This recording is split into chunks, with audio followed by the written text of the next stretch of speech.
Telugu young directors ఛానల్కి స్వాగతం సుస్వాగతం. సినిమా రివ్యూ అండ్ మైవ్యూలో భాగంగా ఈ రోజున వరుణ్ సందేశ్ యాక్ట్ చేసినటువంటి కానిస్టేబుల్ అనే చిత్రాన్ని గురించి చెప్తానికి ట్రై చేస్తాను. ఈ చిత్రం ఎందుకంటే ప్రత్యేకంగా నేను చెప్పింది, నాకు స్పెషల్గా ఇన్వెస్టిగేషన్, డిటెక్టివ్ అండ్ థ్రిల్లర్స్ ఇట్లాంటివి ఏదన్నా ఉంటే నాకు బాగా నచ్చిన సినిమాలు. ఇప్పుడు వస్తున్న చాలా కొత్త సినిమాల్లో ఈ సినిమా కొంచెం ఏదో ఇన్వెస్టిగేటివ్ సినిమాలుగా కానిస్టేబుల్ అని పెట్టారు కదా, అలా ఉంటుందేమో ఇంట్రెస్ట్ కొద్దికి నేను చూడటం జరిగింది. ముఖ్యంగా కొత్త బంగారు లోకం లాంటి ఒక సూపర్ డూపర్ హిట్తో ఇండస్ట్రీలో ఒక మంచి హీరోగా చాలా ఫాస్ట్గా బోలెడు సినిమాలు చేసినటువంటి వరుణ్ సందేశ్ చాలా రోజుల తర్వాత మళ్ళీ ఒక సినిమాలోకి వచ్చాడు. అది కూడా నాకు ఇంట్రెస్టింగ్ పాయింట్. అంతేకాకుండా వరుణ్ సందేశ్ యాక్ట్ చేసిన బ్రహ్మిగాడి కథకి నేను కొంత వర్క్ చేశాను. అంటే డైరెక్షన్ డిపార్ట్మెంట్లో కాదు, ఆ సినిమాలో నటించడానికి ఉత్సాహం చూపించిన మరొక సహనటుడికి నేను ట్రైనింగ్ ఇవ్వటం జరిగింది. అన్ఫార్చునేట్లీ సినిమా సెట్ మీదకి వచ్చేసరికి కొన్ని విచిత్రమైన కారణాల వల్ల అతను దానిలో నటించలేదు. దాని బదులు మరో ఆర్టిస్ట్ నటించాడు. నాకు దానిలో ఉన్నటువంటి హీరోయిన్ ఎవరైతే కొత్తగా యాక్ట్ చేశారో ఆ అమ్మాయికి కూడా మరొక ట్రైనింగ్ ఇవ్వటం జరిగింది. ఆ ట్రైనింగ్ ప్రోగ్రామ్ ఇచ్చినందుకు ఆమెకు డైలాగులు చెప్తానికి కానీ, లేదా సెట్లో నేను అసిస్టెంట్గా ఉండటం కోసం ఆమెకి యాక్టింగ్ నుంచి తీసుకురావడం కోసం చాలా రోజులు ఆ హీరోయిన్తో ఆ సినిమా ఎండింగ్ వరకు, లాస్ట్ వరకు కూడా, క్లైమాక్స్ వరకు కూడా నేను ట్రావెల్ చేయడం జరిగింది. సో ఇట్లాంటి ఇంట్రెస్ట్ పాయింట్స్ అన్నీ ఉండి చూద్దాం వరుణ్ సందేశ్ ఏం చేశాడు అని చెప్పి చూశాను. అదే కాకుండా కొత్త దర్శకులు చాలామంది ఈ రోజుల్లో అటెంప్ట్ చేస్తున్నటువంటి చిత్రాల్లో ఒకటి మర్డర్ మిస్టరీలో ఒకటి, తర్వాత రివెంజ్ డ్రామాలో ఒకటి, ఈ సస్పెన్స్ థ్రిల్లర్స్ ఒకటి, తర్వాత ఏ ఊళ్ళో మాయలు మంత్రాలు ఉంటాయి చూసారా, ఈ బ్లాక్ మ్యాజిక్, తర్వాత ఇక మిస్టిక్ థ్రిల్లర్స్ ఉంటాయి. ఇట్లాంటివి జనరల్గా యంగ్ డైరెక్టర్స్ ఎక్కువగా కథలు రాయడానికి ఇష్టం చూపిస్తున్నారు ప్రేమ కథల తర్వాత. సో ఈయన కూడా కొత్త డైరెక్టరే. ఈ ఆర్యన్ సుభాన్ ఎస్కే అనేటువంటి అతను కూడా కొత్త డైరెక్టరే. రకరకాల డిపార్ట్మెంట్లో పనిచేసి అనుభవం సాధించి దాదాపుగా 2 ఏళ్ల నుంచి కష్టపడి ఈ సినిమా తీశానని చెప్పడం కూడా జరిగింది ప్రీ రిలీజ్ ఈవెంట్లో. సో అది నాకు ఇంట్రెస్టింగ్ అనిపించి చూడటం జరిగింది. చూద్దాం ఈ సినిమా ఎలా ఉందో. కానీ ఒక్క విషయం చెప్పగలను, ఈ సినిమా ఎవరైనా కొత్తగా ఎక్కడైనా వస్తే మిమ్మల్ని థియేటర్లో చూడమని నేను రికమెండ్ చేసే మనిషిని కాదు, రికమెండ్ చెప్పను. మీకు ఇంట్రెస్ట్ ఉంటే చూడండి, లేదా ఎప్పుడైనా ఓటీటీలో మరో మాధ్యమంలోకి మీకు వచ్చినప్పుడు చూడటానికి ప్రయత్నించండి. కానీ స్క్రిప్ట్ ఎలా ఉండాలో, ఎలా ఉండకూడదో, ఈ విషయాలన్నీ కూడా ఈ సినిమా చూసి మనం నేర్చుకోవడానికి అవకాశం ఉంటుంది మాత్రం చెప్పగలను. పదండి సినిమా రివ్యూలోకి వెళ్దాం. ఈ సినిమా కథని మొట్టమొదటి సింపుల్గా చెప్పుకున్నట్టుంటే, మోకిల అనే మండలంలో శంకరపల్లి అనే చిన్న గ్రామంలో అనుకోకుండా హత్యలు జరుగుతుంటాయి. సినిమా ప్రారంభంలోనే ఒక హత్య అవుతుంది, అక్కడి నుంచి సినిమా ప్రారంభం అవుతుంది. ఆ హత్యలు చేసే వ్యక్తి ఎవరో కొత్తగా ఒక మాస్క్ ఒకటి పెట్టి పోతూ ఉంటుంది, మాస్క్ ఉంటుంది, పోలీసులు ఇన్వెస్టిగేట్ చేస్తూ ఉంటారు. కథ జరుగుతూ ఉంటే రకరకాల వ్యక్తులు చనిపోతూ ఉంటారు. ఎవరైతే సస్పెక్ట్ చేస్తుంటారో ఆ సస్పెక్ట్ చేసిన వ్యక్తులు కూడా ఇమీడియట్గా చనిపోతూ ఉంటారు. ఇది ఒక విచిత్రమైన పాయింట్ మీద దీన్ని ఇన్వెస్టిగేషన్ చేయాలి. ఆ ఇన్వెస్టిగేషన్ చివరికి జరిగి చివరికి ఈ హత్యలు చేసింది ఎవరో, దీనికి కారణం వెనకాల ఏంటి అనే విషయాన్ని కనుక్కోవడమే ఈ సినిమా. క్రైమ్ ఇన్వెస్టిగేషన్ జానర్లో వచ్చినప్పుడు కూడా దీనిలో ఒక మెడికల్ పాయింట్ పెట్టారు. మ్యూకోమయోసిస్ అని చెప్పి ఒక ఫంగల్ డిసీజెస్ గురించి దీనిలో డిస్కస్ చేశారు. సో ఆ డిసీజ్ ఏంటి అనేది అందరికీ తెలియాలని లేదు. ఒక పాయింట్ పట్టిన డైరెక్టర్ దాని నుంచి వెనకాల నుంచి కథ అల్లుకుంటూ, పట్టినటువంటి ఒక క్యారెక్టర్, ఒక అమ్మాయి ఉంటుంది, అమ్మాయి నుంచి కథ అల్లుకుంటూ వచ్చాడు. కొత్తగా అంటే ఒక మెడికల్ పాయింట్ ఏదైతే ఉంటే, లేదా ఒక టిపికల్ పాయింట్ని తీసుకుని దానిలో ఒక థ్రిల్లర్ ఎలిమెంట్ గానో లేదా క్రైమ్ ఇన్వెస్టిగేషన్లో ఏదో చేయటం అనేది కొత్త ప్రయోగమే. కానీ ఈ ప్రయోగం చేసిన విధానంలో మాత్రమే సినిమా అనేది ఫలితం ఆధారపడి ఉంటుంది. ఇట్లాంటి సినిమాలకి పర్టికులర్గా ఇట్లాంటి సినిమాలకి ఏంటంటే స్క్రిప్ట్ అంటే పర్టికులర్గా స్క్రీన్ ప్లే అనేది ఎంత వేగంగా నడిస్తే అంత అద్భుతంగా ఉంటుంది, ఎంత గ్రిప్పింగ్గా ఉంటే అంత అద్భుతంగా ఉంటుంది, ఎంత క్రిస్ప్గా సీన్లు ఎంత క్రిస్ప్గా ఉంటే అంత బాగుంటాయి.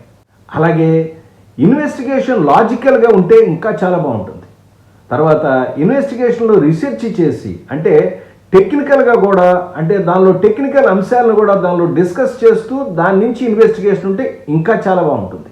సో ఇలాంటివన్నీ ఉన్నటువంటి అంశాలు మాత్రమే ఈ రోజున, అంటే ప్రస్తుత పరిస్థితుల్లో సినిమాలు ఆదరిస్తున్నారు. అంటే యువత ఆదరించడానికి ఇన్ని విషయాలు ఆలోచిస్తున్నారు. ఎందుకని ఇవాళ ఏఐ అనేది కూడా వచ్చేసింది. ఇన్వెస్టిగేటివ్ ప్రాసెస్ కొట్టామనుకోండి, ఏం జరుగుతుంది, దేని తర్వాత ఏం చేయాలి, తర్వాత పోలీస్ ఆఫీసర్ల యొక్క క్యాడర్ ఏంటని కొట్టిన వరుసగా వచ్చేస్తుంది. తర్వాత ఇన్వెస్టిగేషన్లో ప్రాసెస్ అనేది first step, second step, third step ఏంటని చెప్తుంది. తర్వాత కానిస్టేబుల్ యొక్క రిక్వైర్మెంట్ ఎంతవరకు ఉంటుంది, అతను ఎంతవరకు చేస్తాడని తెలుస్తుంది. ఎస్ఐ యొక్క డ్యూటీస్ ఏంటి, ఏం చేస్తాడని, ఇవన్నీ మీరు అడిగితే వెంటనే ఒక్క క్షణంలో వచ్చేస్తాయి. అలాగే మీరు బోల్డ్ మంది ఆఫీసర్స్ ఉన్నారు, కానిస్టేబుల్స్ ఉన్నారు, ఇన్వెస్టిగేటివ్ ఆఫీసర్లు, ఎవరిని కలిసినప్పుడు కూడా మనకి ఇన్వెస్టిగేషన్ గురించిన ఇన్ఫర్మేషన్ వస్తుంది. అంటే ఈ దర్శకుడు ఎవరిని కలవలేదా, తెలుసుకోలేదా అని నేను చెప్పట్లేదండి. అలాంటి అంశాలు, అలా తెలుసుకుని చేసినటువంటి అంశాలు దీనిలో చాలా తక్కువగా కనపడ్డాయి అనే విషయాన్ని చెప్పడమే నా ఉద్దేశం. ఇవన్నీ ఉంటేనే ఈ సినిమా కథలు హిట్ అవుతాయి అనే విషయాన్ని మన తెలుగు యంగ్ డైరెక్టర్స్ తప్పకుండా తెలుసుకోవాలి. నటీనటుల పెర్ఫార్మెన్స్ కనుక చూసినట్టయితే ఈ సినిమాలో నాకు బాగా కొట్టొచ్చినట్టుగా కనిపించినటువంటిది ఏంటంటే, లాస్ట్లో యాక్ట్ చేసినటువంటి ఈ దువాసి మోహన్ కూతురు క్యారెక్టర్ చేసిన భవ్యశ్రీనే ఏదో ఉంది, అమ్మాయి పేరు, కొత్త అమ్మాయి. ఆ అమ్మాయి బాగా యాక్ట్ చేసింది. మిగతా క్యారెక్టర్లు అంతే. కొన్ని క్యారెక్టర్లు ఎందుకు వస్తున్నాయో ఎందుకు పోతున్నాయో కూడా తెలియదు. కొన్ని లోకల్గా ఉన్న క్యారెక్టర్లు, కొన్ని ఆబ్లిగేషన్ మీద తీసుకున్న క్యారెక్టర్ లాగా అనిపించాయి. ముఖ్యంగా మినిస్టర్ గారు క్యారెక్టర్ వస్తారు, అమ్మాయి డాన్స్ చేస్తున్న ఆయన కూర్చున్నారు, బయటగా దానిలో ఎక్స్ప్రెషన్ పలకవు. కొన్ని క్యారెక్టర్లు ఊళ్ళో ఉన్న క్యారెక్టర్లు కూడా తీసుకొచ్చారు. అవన్నీ ఏంటంటే, ఒక కొత్త ఆర్టిస్ట్ని తీసుకున్నప్పుడు కొత్త యంగ్ డైరెక్టర్స్ తప్పకుండా ఆబ్లిగేషన్ ఉంటాయి. మా ఊళ్ళో తెలిసిన వాళ్ళు అండి, ఏదో డబ్బులు పెట్టాడండి, అదండి ఇదండి తోసేస్తూ ఉంటారు. సో ఈయన మనకి దాదాపుగా ఒక 50 లక్షలు పెట్టాడు సార్, ఈయన మనం ఒక మంచి క్యారెక్టర్ ఆయనకి ఇంట్రెస్ట్ ఇద్దాం, ఇట్లా కూడా తోసేస్తూ ఉంటారు. అలాంటప్పుడు ఆయనకి ఏదైనా ఉందా, లేదా ఆయన ఏ యాంగిల్లో చూపిస్తే బాగుంటాడు, ఎంతవరకు చూపించాలి, ఇది కొంచెం చూడాలి. ఎవరు పెడితే వాళ్ళకి మనం సినిమాల్లో తీసుకోవటం అనేది ఇమెచ్యూరిష్గా ఉంటుంది, ఎమెచ్యూర్గా కూడా ఉంటుంది. ఇవి వద్దు, అట్లాంటివి తగ్గించుకోండి. తర్వాత హీరో క్యారెక్టరైజేషన్ చూస్తే అది ఇంత ప్యాసివ్ క్యారెక్టర్, ఊరికినే పెద్ద యాక్టివ్గా ఉండదు. ఇతని పరిధి ఎంతవరకు ఉంటుంది, కానిస్టేబుల్ పరిధిలో అతను ఏం చేశాడు, ఏం చేయగలటానికి పాసిబిలిటీ ఉంది, అతనికి కాన్ఫ్లిక్ట్ వచ్చి అబ్జెక్షన్ వచ్చినప్పుడు అతను ఇండిపెండెంట్గా డిపార్ట్మెంటల్ సంబంధంగా ఏం తపన పడి ఏం చేశాడు అనేది చూపించకుండా హీరోయిజం అనేది దీనిలో ఉండదు. ఇదే అథెంటిక్గా తీయటం అనేది, అంటే పోలీస్ సీన్ యొక్క యాంబియన్స్ దృశ్యాలు కానీ, లేకపోతే ఊళ్ళో వచ్చే దృశ్యాలు కానీ ఇంకా అథెంటిక్గా తీస్తే ఇంకా చాలా బాగుంటుంది. హీరోయిన్ ఈ సినిమాలో ఎందుకుందో కూడా తెలియదు. పాట కోసం హీరోయిన్గా ఉంది, ఏదో ఒక సీన్లో హీరోకి లీడ్ ఇచ్చినట్టుగా ఉంది. మిగతా పాత్రలన్నీ కూడా చౌచౌగానే ఉన్నాయి. ఎవరి పాత్ర అలా చేసుకుంటే వెళ్ళిపోయారు, అలా జరిగిపోయింది అంతే. అంతేగాని దాన్ని సినిమాని ఇంపాక్ట్ చేసేటటువంటి క్యారెక్టర్ లేవు. అది లాస్ట్లో ఒక హాఫ్ అన్ అవర్ అమ్మాయి భవ్యశ్రీ ఎవరో అమ్మాయి కొద్దిగా చేసింది, మిగతా అంతా మామూలే. సినిమా ఎండింగ్ కూడా చాలా దారుణమైన ఎండింగ్. అమ్మాయి మళ్ళీ అక్కడ ఎవరో ఫోన్ చేసినాడు, ఒక మెంటల్ హాస్పిటల్లో చెప్పిస్తే అమ్మాయి భోజనం తినడం మళ్ళీ చంపేస్తాడు. అంటే నెక్స్ట్ ఇంకో సినిమా ఉందనా. ఆ తర్వాత కానిస్టేబుల్స్ మీద ఒక పాట, వాళ్ళు చాలా కష్టపడుతున్నారని చెప్పి పెట్టడం ఏం ప్రయోజనం. మనం చెప్పాలనుకున్న సినిమాలో ఆ కాన్సెప్ట్ని దాని నుంచి తీసుకోవాలి. అసలు ఈ కథకి కానిస్టేబుల్ అనేటువంటి టైటిలే నాకు నచ్చలేదు, యాప్ట్ కాలేదు. ఇదొక పెద్ద డిఫెక్ట్.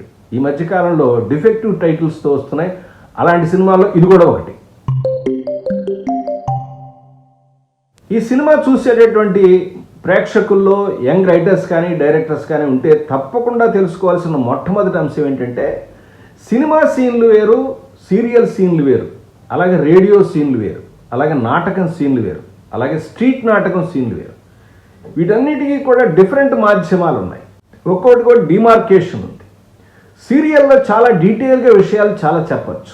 సినిమాలో సీన్ అనేది యాక్షన్ ఓరియంటెడ్గానే వెళ్తుంది. అంటే ఆ పర్టికులర్ షాట్లో, ఆ పర్టికులర్ సీన్లో చెప్పాల్సిన అంశాన్ని మాత్రమే బేస్ చేసుకుని సీన్ అనేది రన్ అవుతూ ఉంటుంది. చాలా సందర్భాల్లో ఒక్కొక్క సీన్లో చెప్పాల్సిన అంశాన్ని ఒక షాట్తోనే చెప్తారు. రెండవ అంశం, సీన్ ఓపెనింగ్ అనేది చాలా ఇంపార్టెంట్. యాక్షన్ ఓరియంటెడ్గా సీన్ని తీసుకెళ్లాల్సిన అవసరం సినిమాల్లో ఉంది. అయితే సీరియల్లో ఒక డీటెయిల్గా చెప్పచ్చు. అంటే ఒక exterior shot, interior shot, character entry, ఆ తర్వాత మాట్లాడుకోవడం, ఆ తర్వాత మరొక క్యారెక్టర్ ఎంట్రీ, రావటం వెళ్ళటం, ఇన్ని డీటెయిల్స్ అన్నీ కూడా సీరియల్స్లో చూపిస్తే బాగుంటాయి. కానీ మనలో అక్కర్లేదు. ఇక్కడ ఏదో ఒక అంశం జరిగింది అనుకున్నాం, ఆ అంశం ఈ మనిషి ఎక్కడ అనగానే ఆ మనిషి అక్కడ ఏం చేస్తున్నాడో యాక్టివిటీ క్లోజ్లో తీసుకెళ్తే సరిపోతుంది. మళ్ళీ ఆయన మనిషి యొక్క ఇల్లు, అతను ఏం చేస్తున్నాడు, లోపలికి వస్తున్నావా, వాళ్ళ ఇంట్లో ఎవరో రావటం, ఇతని ప్రవేశం, ఇంత డీటెయిల్స్ తీయక్కర్లేదు. ఈ సినిమాలో ప్రధానంగా సీన్ టు సీన్ చూసినప్పుడు చాలా సీన్లు మనకి ఇక్కడ కత్తిరించవచ్చు కదా, ఇక్కడి నుంచి ఇక్కడ మనం పెట్టేస్తే సరిపోతుంది కదా. అందుకనే చెప్తుంటాను, సూపర్ హిట్ అయిన పెద్ద పెద్ద దర్శకులు లేదా హిట్ అయిన సినిమాల్లో ఉన్నటువంటి ఎడిటింగ్ ప్రాసెస్ని, అంటే సీన్ ఎక్కడ కట్ అవుతుంది, ఎక్కడ మళ్ళీ స్టార్ట్ అవుతుంది, ఎక్కడ ఏ ఎమోషన్తో కట్టే, ఎక్కడ సీన్లో ఏ షాట్తో కట్ చేస్తున్నాడు, ఏ షాట్తో ఓపెన్ చేస్తున్నారు అనే విషయాన్ని కొత్త దర్శకులు క్లీన్గా అబ్జర్వ్ చేయాల్సిన అంశం ఉంది. మనకు తెలియదు అనుకోండి, మనం చూస్తే తెలుసుకోవచ్చు.